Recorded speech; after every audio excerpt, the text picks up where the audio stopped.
This is John Martinka from beautiful Maui, Hawaii.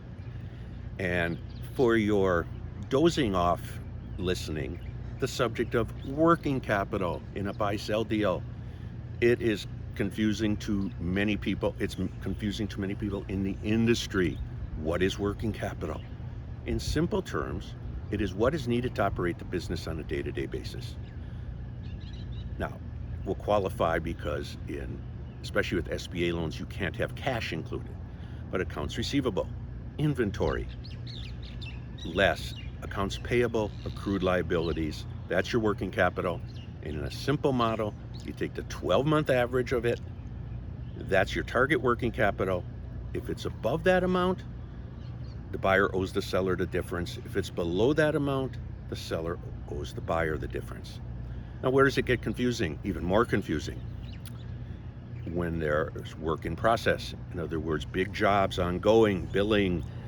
Technically, if you have expenses before you bill for them, they go in a current asset of costs in excess of billing. If you get money in before you did the work, it's customer deposits.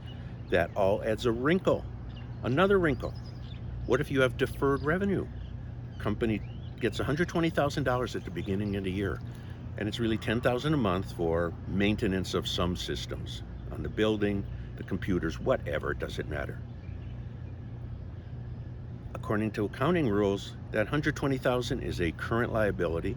Deposits. Every month, $10,000 gets credited to sales. What do most small business owners do? Boom, instantly recorded as a sale. And then you get to sell the company and you're halfway through and, oh wait, I owe you that money? Yes, you do owe the buyer that money because they're going to fulfill the rest of the obligation the company undertook. Working capital is essential to the business. Now, if you're dealing with a small retail business, yeah, it's inventory and nothing else. The owner pays off the bills and keeps everything, all the cash. But in most deals, it is a cash-free, debt-free deal. I have a great explanation from my attorney friend Walt Moss at Tuttle Campbell about how it works and how it benefits both sides. Because when you use the working capital adjuster I went through before, if the seller has a great month, seasonality, the month before closing, they're not penalized by having excess receivables.